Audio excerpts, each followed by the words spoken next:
Welcome, everyone. Can you believe it? Here we go. Our 60th Pearl of Wisdom. Amazing. I just had a little technical difficulty there in the background, so hopefully you guys can hear me well. And it's so nice to see everyone tonight.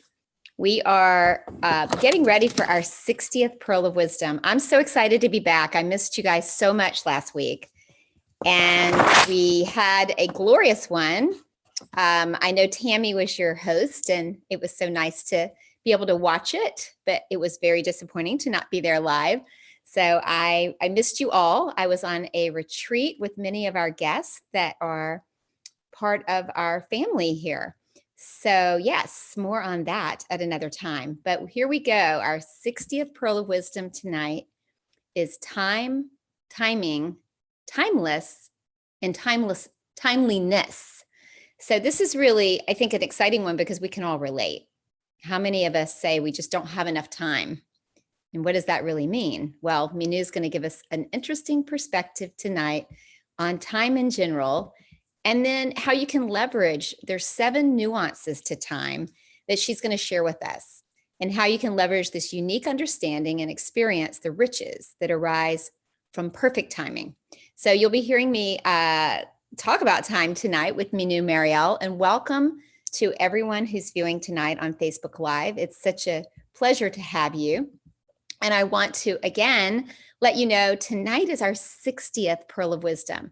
It's hard to believe that we've done this for 60 weeks, actually more than 60 weeks, because every once in a while we'll throw in something a little different. So tonight, our 60th Pearl of Wisdom is on time, timing, timeless, and timeliness. So we all can relate to time. We often say we don't have it. What does that really mean? Well, Mynoo is going to bring that forth as she shares 7 nuances of time and how you can leverage this new unique understanding and experience the riches that arise from perfect timing. We all want to be in perfect timing. So tonight we will get to experience that from Mynoo as far as understanding these wonders that can emerge from timeliness in your own endeavors. So very excited to hear Mynoo speak more on time, timing, timeless, and timeliness. And I love how she gives us those nuances that really do set those words apart. I missed you all last week. I was on a retreat up in Petaluma. It was magnificent. We will be doing more inspired living retreats coming up. So if anyone's interested, let us know. But we did have quite a few of our family from the Miracles Journeyers. And yes, so here we are again for our Pearl of Wisdom with Mynoo Maryel, the 60th Pearl of Wisdom. So Mynoo, I'm going to turn it over to you, and I can't wait to hear more about time, timing, timeless, and timeliness.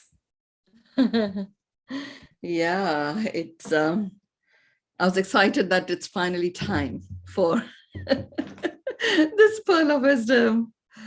I've been working with these nuances for a while, and it's really great to be sharing it with all of you. So here we go. I'm going to get back.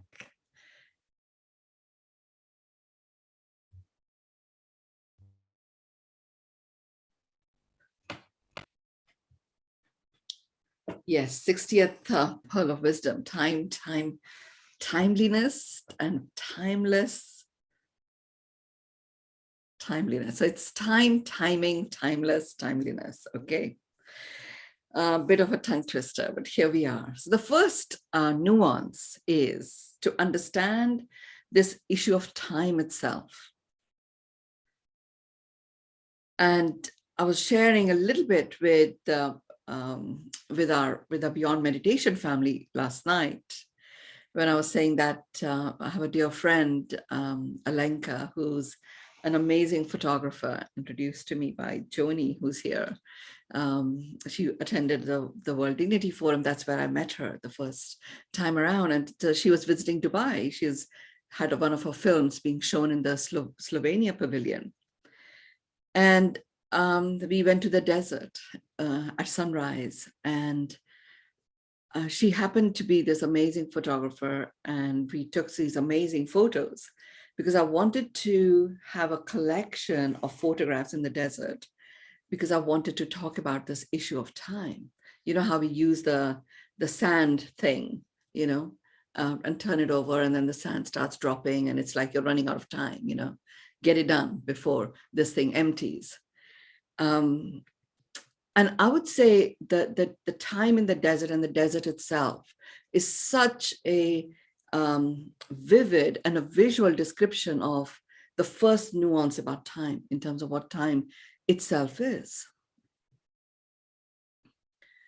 It's something that is, it creates boundaries, it creates confines, it creates an urgency, it creates a momentum.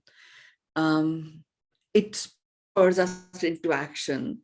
All of those pieces are like impact and effects of time. But time itself, as that, is a construct of our mind.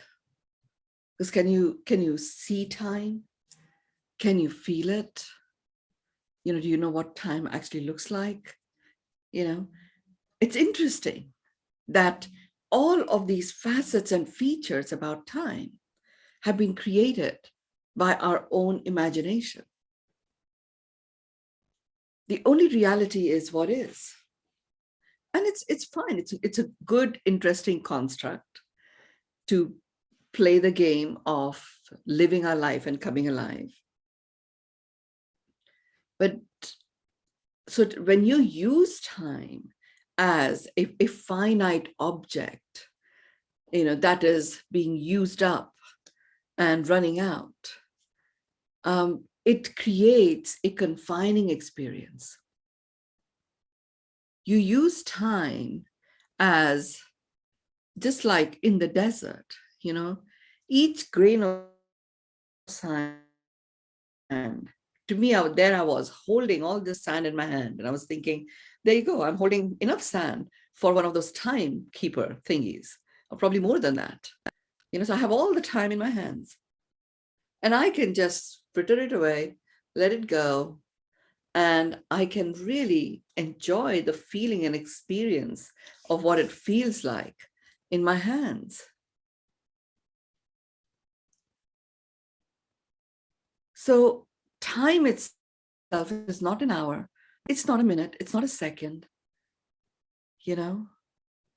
Time is really just what you make of it is what time is. So for me, the way I look at it is, a moment is a moment in time. What does that even mean? A moment is a moment in time. A moment is here and now. Does that mean time is this humongous ocean, or like the air we breathe, and a moment just exists within it?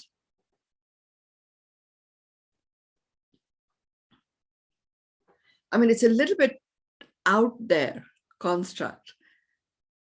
It took me, I've had at least 5 stretches of periods of silence where the focus of those periods of silence was just to understand this whole construct of time, because my logical mind kept interfering, and yet it was the logical mind that said, well, you can't see it, you can't touch it, you can't say that 1 hour is time, you can't say that 1 second is time, or 1 year is time. Okay, we connect all of that to time, but it's not. So the only reality is what is. What is in the moment, which is in the now, and it's a moment in time. That means actually time really is like this vast ocean, and you can make of it whatever you wish. So it's one of those, you could say a blob or a big chunk of clay that you can mold and morph into exactly what you wish for it to be. But it's up to you. And we have these phrases. So there are little clues that we've been given. I don't, I don't have that much time on my hands.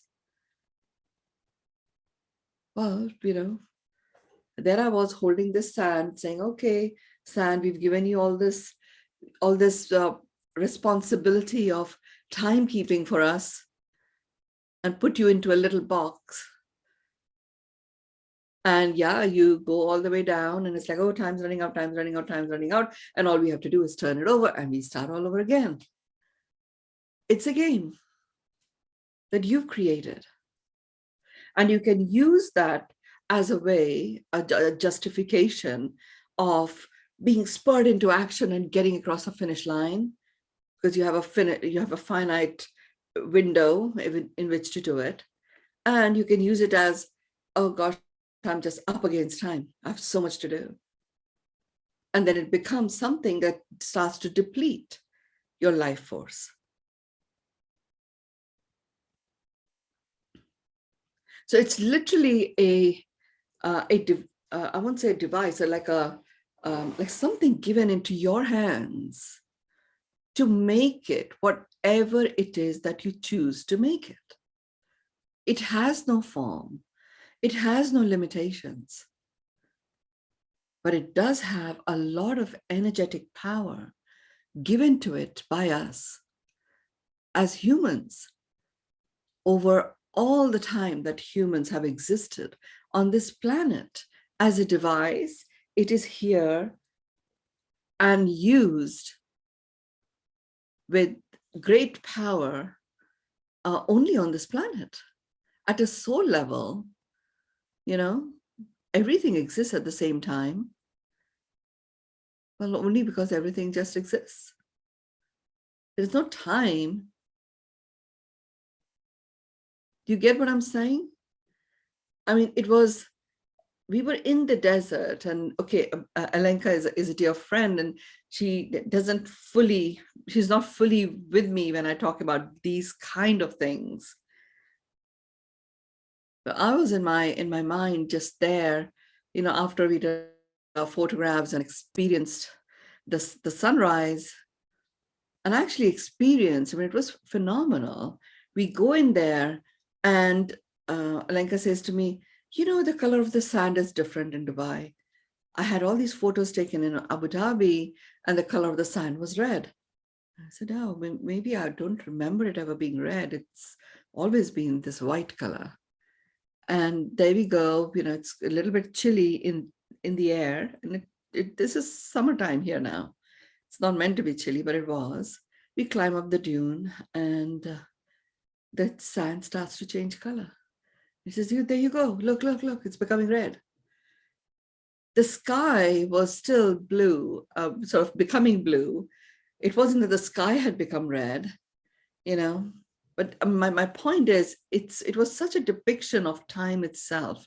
So there it was, it turns sort of reddish, the sand. We take the photos and then we start seeing these streaks of dark gray, light brown, and white. So clearly there's moisture that is now evaporating from the sand. We were walking on it bare feet, and it felt actually really cool underneath our feet. The sand here in the desert, in at least where we went, on the sand dunes we went, was actually very soft. So it felt really nice and cool. And then, it's like, my gosh, look, it's changing. And for a photographer, the reflection on your face of light, which was different now because it was now gray, white, brown. The photographs look different. And then after a while, by the time we got to the end, we just sat down. And one thing that I learned from local Balinese people when I was there was what they would do early in the morning at sunrise is go to the beaches, and they wouldn't go into the water. They would actually just sit on the shore and they would bury their feet and hands in the sand, because it's very rich in minerals. And our hands and our feet, base of our feet, are the end of like all of the organs. And there, as many of us who know a little bit about reflexology know that.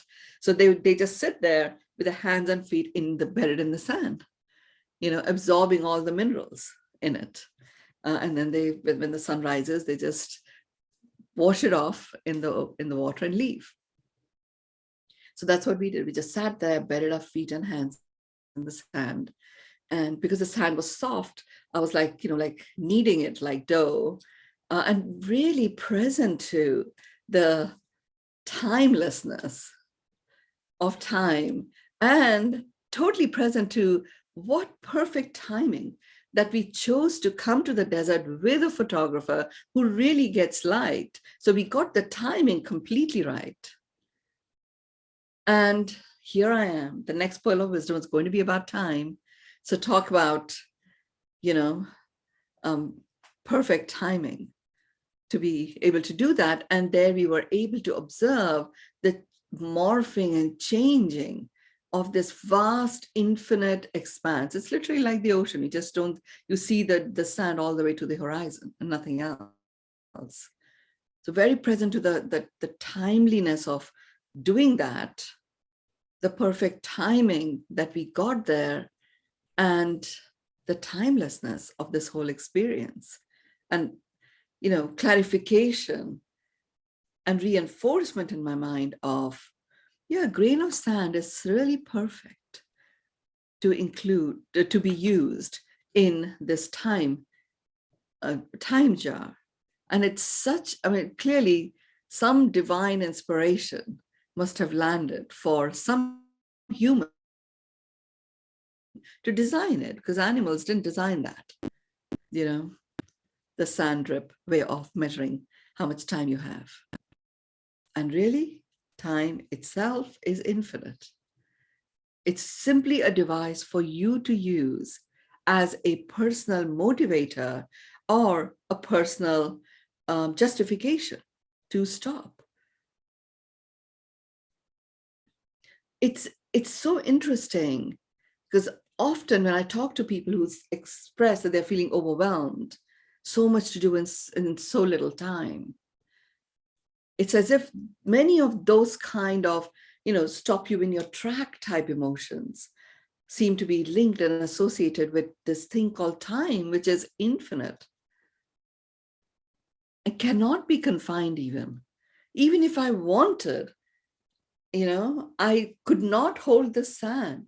It literally is an experiment. I just took it in my hand, held it, and then practically there was nothing left. But I thought I was holding it. And it's a little bit like that when we go into how we relate to time itself.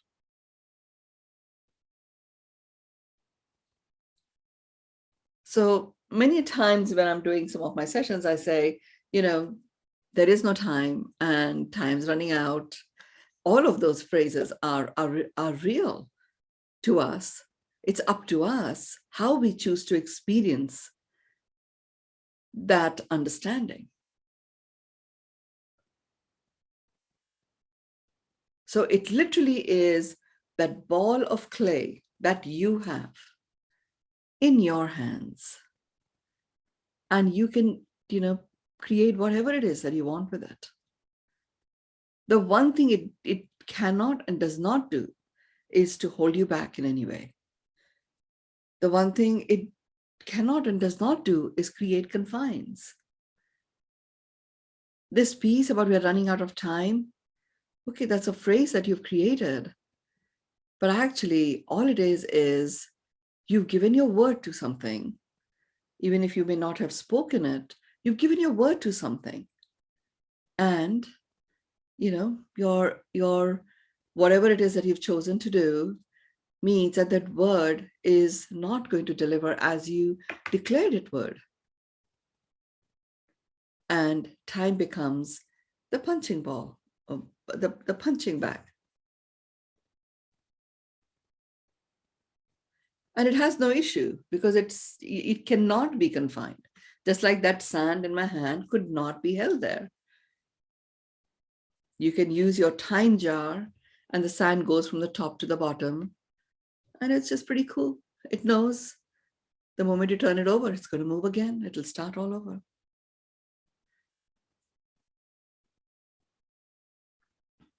So once you understand that okay, time itself is this big ball of clay, an icon to really enrich the experience of coming alive. Life, which is a state in which you're breathing in and out, in and out, in and out, in and out, in and out, right? Has no use for time. Heart, that is in the now, beating, beating, beating, no use for time. Heart doesn't feel it's running out of time, so it's got to beat faster. It just keeps going. We move faster because we think we are running out of time. Think about it. All of these things that exist in the now, time isn't running out for them. It's just endless.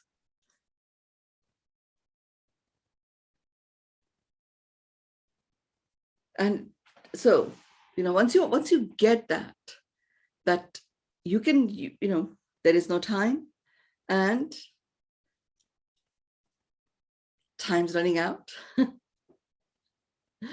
Both of those statements are completely true and completely real based on how you perceive those statements about time to impact you.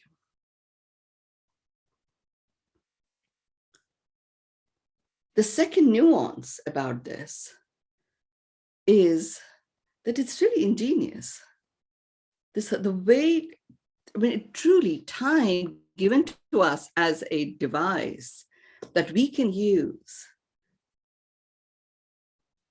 It's literally like, a ball of clay. It's like these little Lego bricks that you can use to build whatever, or those magnetic tiles that kids have to construct whatever it is that they wish to construct. It is like that.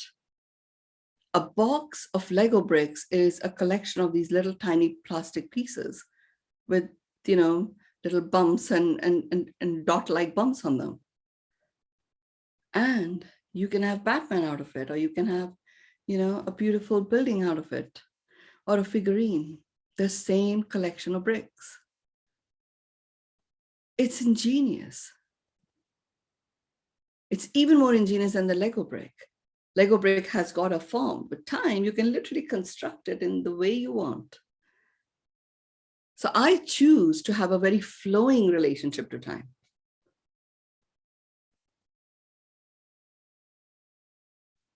And there are moments when I'm engaged with my business hat on. I'm into, okay, there is a way in which the world expects this particular proposition to be presented to it. So I'm going to follow the constructs that are most relatable to people, to humans in the world. It enables me to have a flowing creativity and not get consumed by the idea of the confines of time. And yet I can create milestones, project plans, dates, hours, whatever. This gives a little bit more structure to the way I choose to play the game of living my life in this avatar of me in the business world. If I'm focusing on bringing body of wisdom out, if I choose to operate like the business world, there would only be like a tiny fraction of what I'm able to bring through will come through. So I see it as evidence, and you experience it as evidence in your relationship with me, where each week, each of these, the way we work with the Pearl of Wisdom, I create the Pearl of Wisdom, share it with you all.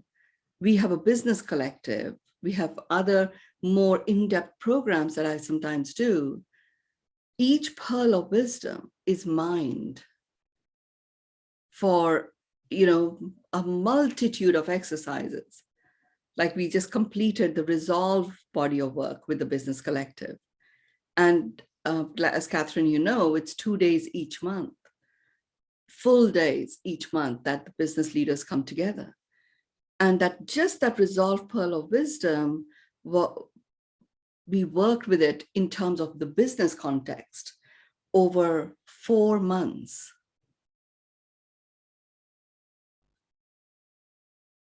And I'm just sharing this because in the spiritual realm where I'm choosing for this wisdom to come through, in this structured way, allows me to utilize it and mine it for a variety of uses.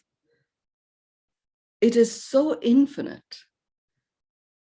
Just those 4 sessions alone, they're like master classes now, that they're being converted into master classes, which many others can do in a self-paced way. So it's scalable, and it'll just continue to continue to deliver value.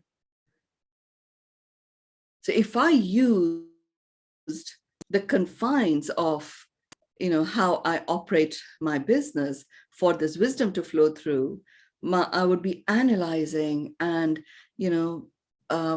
really overanalyzing, even applying logic to every little word or phrase that comes through. I don't. I show up. I have been working with many of these things that I've shared with you, and I just allow it to flow.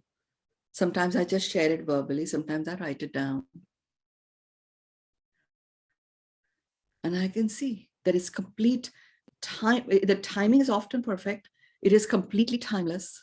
And the timeliness with which it gets delivered and utilized and applied is infinitely scalable because I allow it to flow. It's ingenious, truly clever, original, inventive. Time is such a device that you can, if you allow it to flow, it's literally like putting on the best dancing shoes for the dance you're about to perform. And then you go for a dance with time.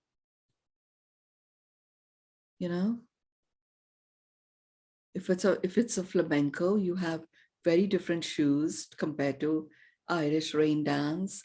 And if it's an Indian dance, you have no shoes at all. You just have the energy clasp, which is there around your feet, and you just go with the energy of the dance you're doing. Time is like that. You can use it in whichever way you like it to.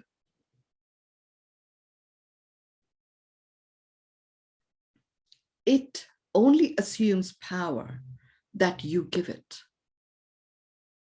So I give it the power of infinite flow. And it serves me like that. I do when I have got obligations in the business realm. There are milestones that I've declared, and there's velocity with which I want to be moving forward in an inspired way. I give it the power of this infinite motivator that is always showing me what the end result is of what I'm doing. And it breaks down big, humongous vision that I have into finite constructs, which are milestone related. And I play with that.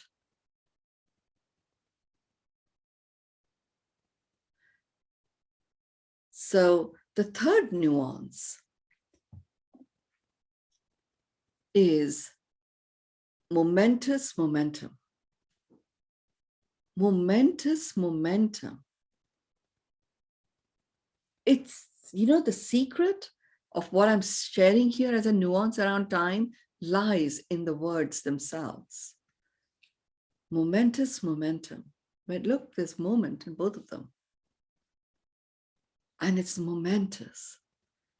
Like in a moment that feels grand, that has gravitas, that is uplifting, that is memorable, that is etched as something to be inspired by, or something that affects us deeply. And as a nuance about time, it is that moment, the power that we give to that moment is what gets etched in time. Now we say etched in time. We are actually confining it to something that is not movable even. Well, it's a game that we've created, but it is momentous in terms of it truly enlivens the moment and it stays with you energetically. And that momentousness of that moment can provide you momentum. It is up to you where you apply that momentum energy to. Moving forward or moving backward. Movement will occur. You cannot stand still. Time is everywhere. It has to be flowing and available to every human on the planet. You look at your dog. Is it affected by time? It doesn't even think that it's aging. It just is. We give lots of meaning to all of that. The first gray hair that I saw, that was a momentous moment. I'm in my 30s now. Time to take on coloring my hair and destroy the follicles in the process. I've done it. So.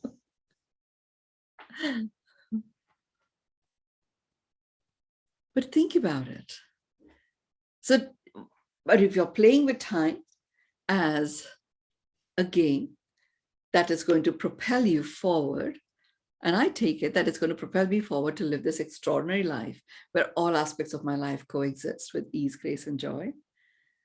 When I'm using time with my miracle lens, it truly zooms in and enlarges that which is making my heart sing, really enriches the moment. So momentous, each moment becomes momentous. I use it to propel me forward. It provides me momentum. And the momentum now is provided for, so I see more and more things that are making my heart sing. And I start experiencing an expansion of my repertoire of actions, experiences, visions that spark joy in me. And that multiplies. So think about it. If you have this momentum understanding of time, and you utilize this little ball of clay, you can expand infinitely and remain completely stationed in your center. Both of those. Time naturally provides you momentous momentum because it gets you to focus on the moment, expands the moment, which you can choose to feel enriched by. It's up to you. I choose in whatever moment, whatever is going on, however I'm feeling or experiencing, good or bad, beautiful or ugly, whatever it is. I acknowledge all of that. It's there in the moment. I also know that it will pass. And I unconditionally accept what is to step into that which is making my heart sing.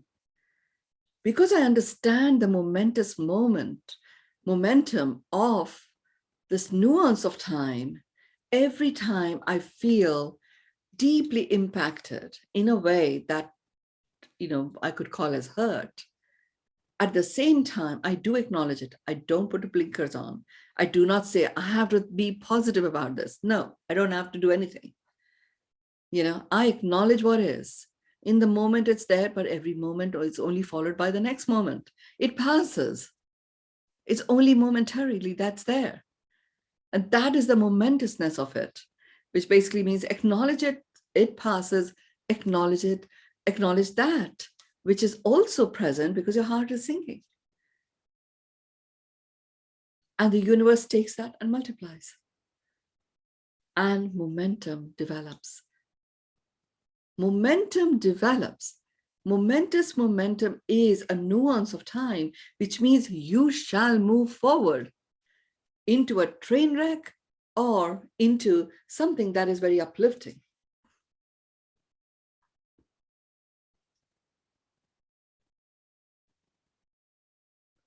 I've started talking about this. I've felt this for a while. I have started talking about this quite strongly now. And many of you have heard me talk about, let's celebrate sameness. Diversity is. Let's celebrate sameness. What's same about us? And in the context of humans, let's just stop human bashing. What all that does is we start noticing all that is so bad about the environment or climate change or disastrous and doomsday, war, whatever. And we blame humans for it. We're constantly depleting them. But hey, there is so much that has come about caused by humans. That's the power that we have. So let's stop human bashing and start acknowledging that which is, quite amazing about us. Doesn't mean you don't acknowledge certain things that were the cause of some of the damages that have been done, but to stop bashing. Treat it as it is. Celebrate the human intellect. Know that it can actually construct ingenious solutions, because time is everywhere and it's nowhere. If you keep thinking you're running out of time, you are. If you know that time is everywhere, it is.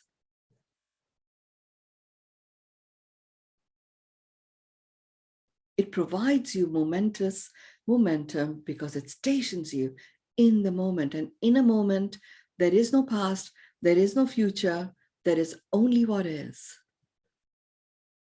And when you are in the moment, you are out of the matrix. You're only in this world, acknowledging what is. And when you start doing that, just simply acknowledging what's there in the moment, like really, you can see, you can touch, you can feel in a very real way, you'll find it's just a collection of miracles that's making your heart sing. And then you can go deal with the biggest problems that might be affecting you, and you have momentum behind you.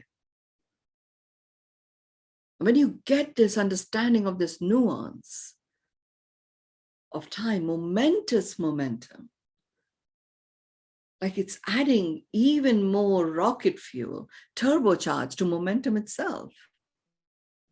And if you utilize the moment for the power that a moment has, where there's this, your life feels abundant and rich in that which is making your heart sing, you will literally be moving forward in leaps and bounds, dancing your way forward, experiencing the fullness of life, coming alive, good, bad, ugly, beautiful. And so it is.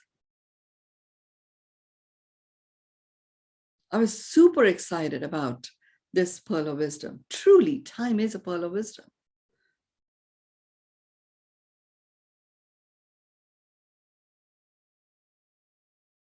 The fourth nuance to understand about time as you work with it. Again, I don't edit anything when these labels come up for how I am to describe this pearl of wisdom. This one was eager or extraordinary. And this is really all about how we utilize time as a playmate. We can get very eager about whatever it is that we are engaging in, and that's fine. It's like it's a little bit like and in a computer language. When you in computer programming, when you use an or, it is very much one or the other. When you use and, it is both or one of those. Both of those go. Here, the phrase is eager or extraordinary. Eagerness, it's nice to have. It does motivate you. I find that something that I'm eager to do, I'm able to get on and do it far more easily than where I'm very laid back. But there is an undertone that I find in eagerness, which means that you're literally like walking on eggshells. And if you were walking on rice paper, as in Kung Fu, you'd be making a lot of marks. You wouldn't be ready to go out into the world yet, right? Now, so eagerness, sometimes we can get too heavy about our opinions and therefore impact flow. The smoothness with which you can move forward sometimes is hampered when you're eager and overeager about something. Doesn't mean that you don't do it. I mean, I really do enjoy eagerness from time to time, but I have always, not always, from the time I made the decision to live an extraordinary life where all aspects of my life coexist with ease, grace, and joy, that became the context for everything. So now I can be in a state of eagerness. Like I've been very eager to learn and study the nuances about how babies learn. If their learning capacity is 2,000 times that of us as adults, what happens there? So I'm super eager about it. And I can see sometimes in that eagerness, I'm not present to my little grandchild because he's my teacher in this. I'm like, noticing what's happening here. And, how is he sitting and how did he even learn to get down from the bed? Who taught him to do that? And he did. He didn't fall over and start crying. He just had a bump. And then the next time it was much more elegant. And now he's climbing stairs up and down, crawling backwards and moving forwards. Like, wow. Nobody sat down and taught him. There was no need for language. And there is a flexibility and agility in his muscles and bones and nerves and all of that, naturally. So anyway, my point here is when I get overeager, I lose presence. So I remain connected to the extraordinary, and you define what extraordinary is. It's one of those words that is an experience of beyond the ordinary. And it actually is a reflection of how anyone defines ordinary for them. And that actually is a function of what extraordinary feels like to them. So for me, when I define extraordinary, ordinary for me is different aspects of my life existing in quite a fulfilling way. Extraordinary for me is all aspects of life coexist with ease, grace, and joy. You can use this definition for you, but you look at what is ordinary for you. And extraordinary is beyond that. And it does make your heart sing.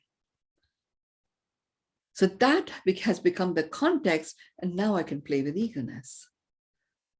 So as a result, sure enough, I'm fascinated at this keen, acute observation of this little baby that I saw being born to now where it is just over a year old.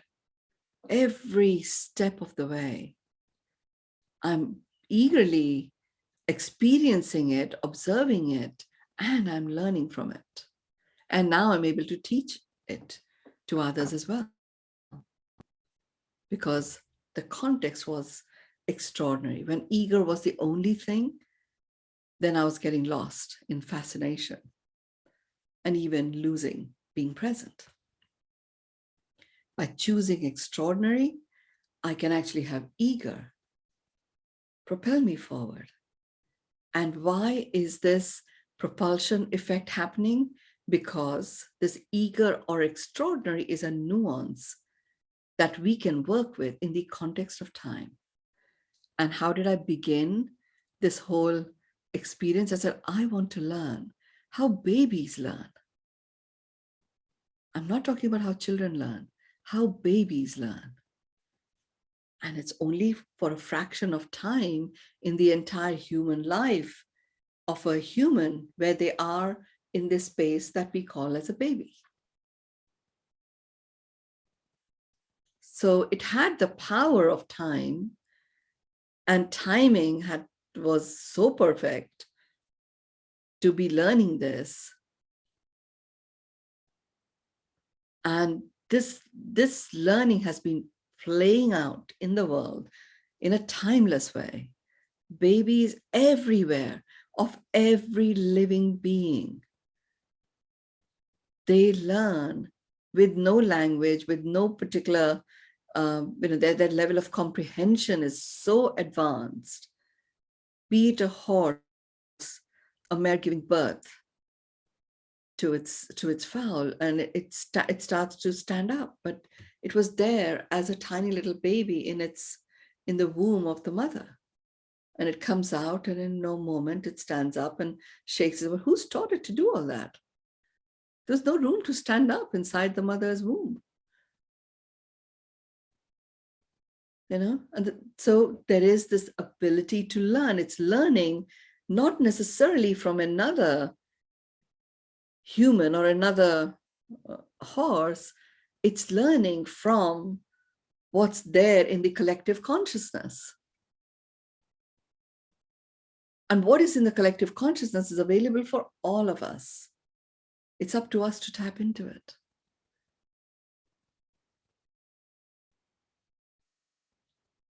So, like, all of this understanding emerged because I applied the context of extraordinary.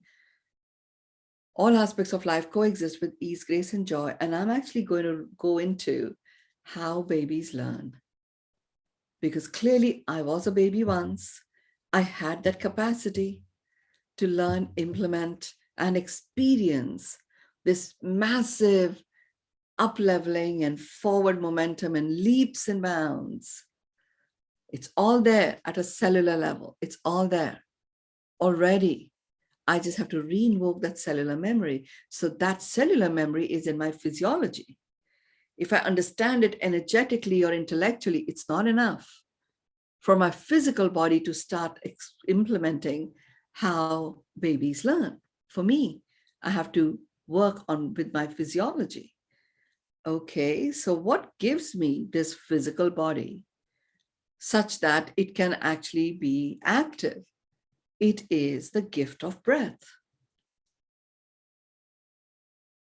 That is what gives this physical body that ability to move. Right, so breath must play a very important role. And it began, that's how it began. And we've started sharing the breath part a little bit in beyond meditation and with miracle journeys. That's extraordinary. The fifth nuance, to keep track of time, I have to keep track of time, look at that, because we've created it as a confine. I remember Gaurav saying to me, I think you should actually write a book about a new collection of words, what they mean. The fifth one is confining and boundaryless. Confining and boundaryless, which is a lot of that I've been talking about up to this point in time. My God, we use time so often. Point in time, it's good. I like that.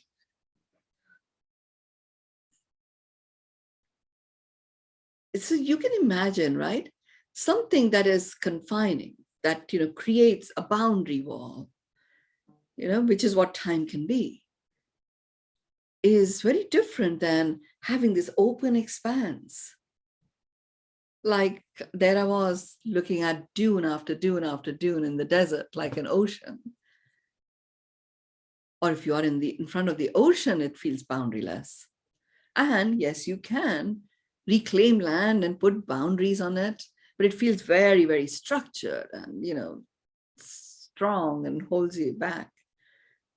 It's pretty cool to know that this nuance, confining and boundaryless, is a nuance that describes what time is.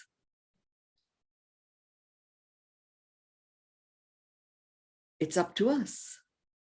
It has the power in no time at all. It's literally like one of those, Power Ranger type thing. I keep talking about these things because my little grandson watches these these shows. This young teenage kids, when they morph into Power Rangers, suddenly they've got all these suits and all of that, and they have infinite power. And if they're not in that space, they have all of the shenanigans that go with, jealousy, anger, upset, and all of that go with just living a regular human life. Time is like that. It's confining or boundaryless. No, it's confining and boundaryless, both. So you literally can have it all. You have the boundarylessness that is just natural to time. And you can use it to create a boundary whenever you wish to use it. It's up to you to have to feel that that boundary is confining to you, or that boundary actually propels you forward even further. So like some of you have done the journey into miracles. You've done your autopilot and your source revelation. Okay, it takes a couple of hours to do each of those. And your relationship to yourself, your relationship to others, literally shifts forever. Yes, it is a moment in time that you're working with this. You give it the time. The gifts are boundaryless and they keep giving. And how do we uncover what is your autopilot? How do we uncover what is your source mastery? Is by you sharing with me snapshots in time of your experiences. And they all land in this container in which I am listening to you. And that's why when I do this, I say, I'm listening to the energy signature in your words. Because it's in your energy signature, I get to know your relationship to that moment, that snapshot in time that you're sharing it with me. And it is your relationship to that tells me whether it is a saboteur or it is your unique mastery. And we are able to distill what that is and communicate that in plain English words, bring it together, and then it's up to you. You literally emerge completely boundaryless. Like I hear this all the time when people share their experience, like all those boundaries that they'd created around themselves, which are like protection layers, drop away. And you become the invincible one. That's the power of time, because we only took moments in time and your recollection of what happened in those moments. And from that has emerged this reconnection to the wholeness of you. That's working with this nuance of confining and boundaryless. The sixth nuance about time is serendipitous and surprising. It's your relationship to time that results in, synchronistic serendipities. I thought of a friend and she called after all these years.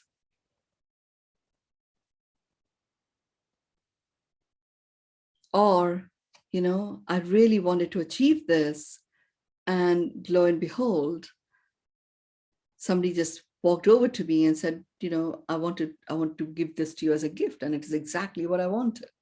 Like Sean, one of our Journey to Miracle family members shared that he was looking to change his screens in his studio, and he was looking for a particular type of technology by Panasonic. And literally a couple of days later, his assistant gets a call from I think Samsung in Korea, offering him exactly what he was looking for, and even offered him to come and set it up.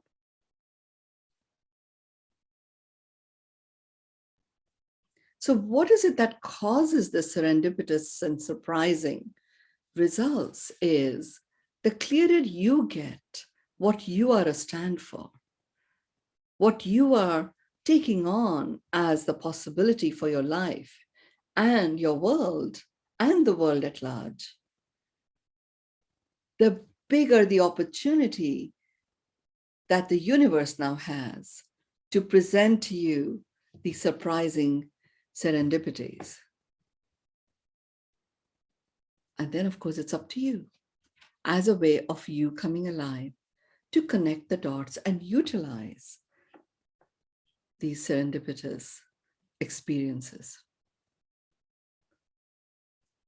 Because time is everywhere and we have given it so much power and we relate to it with such intimacy that we have access to each of these nuances in our hands, in our intellect, in ourselves. It's up to us to choose to direct it and enjoy.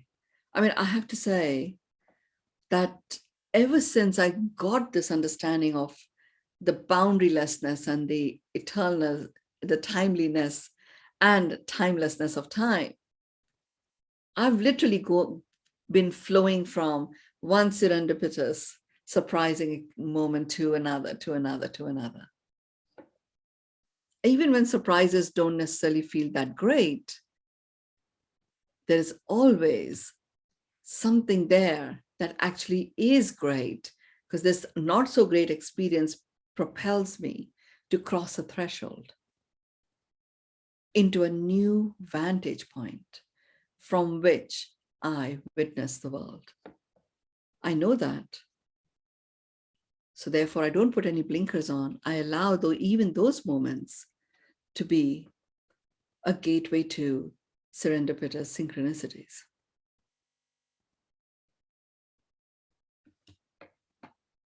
Anything that I can do, you can do better.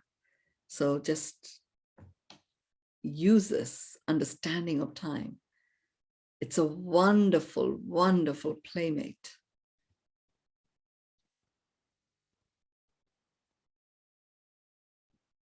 The seventh nuance is an or, gullible or godliness. So the gullible part is, we can allow ourselves to become gullible to all of these different ways in which time has been described. We can become gullible to that. And it has the effect it has.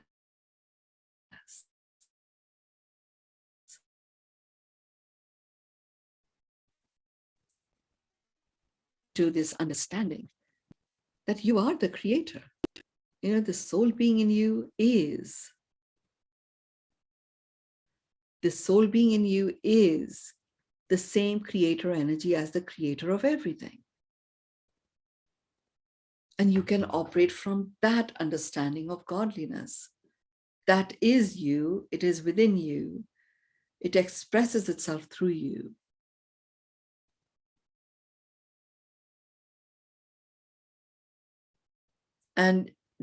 But when you do that, just imagine, I'm a creator becoming gullible, and the gullibility confining the extent to which the creator expresses his creations, the same effect it can have on us. We stop being creative when we allow the gullibility to confine us. You can experience being gullible, It could be good or bad or whatever, it just is.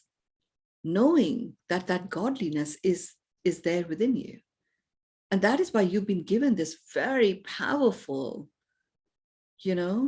Power Ranger like suit, or this power of being the superhero, the superheroine of godliness. That because of the godliness, you've been given this tool, this device that you can use to morph into a Power Ranger, become the superhero, the superheroine. And that is the power of time. There's lots to think about, and my communication is always cellular. So whatever you got in your intellect, that's great. You can watch this again and allow yourself to experience the fullness and the wholeness of what this understanding of time brings to you. And you'll become this infinite, innovative creator and co-creator, transforming the experience of your world to enrich your journey of coming alive. Over to you, Catherine. Well, Mynoo, once again, you have outdone yourself. I love it.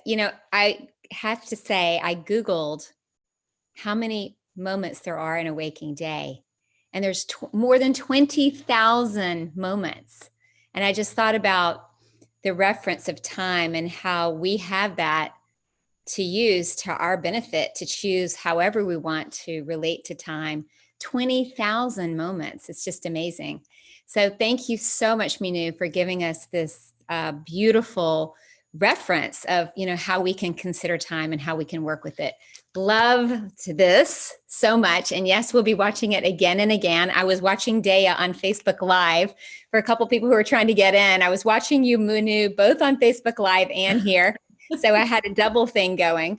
But it was such a pleasure having each and every one of you here. Mynoo, as always, thank you for giving us this beautiful knowledge. And we will see you all right here next Thursday for another Pearl of Wisdom 61. Thank you. Thank you all. Thank you, Catherine, for hosting. I thoroughly enjoyed it.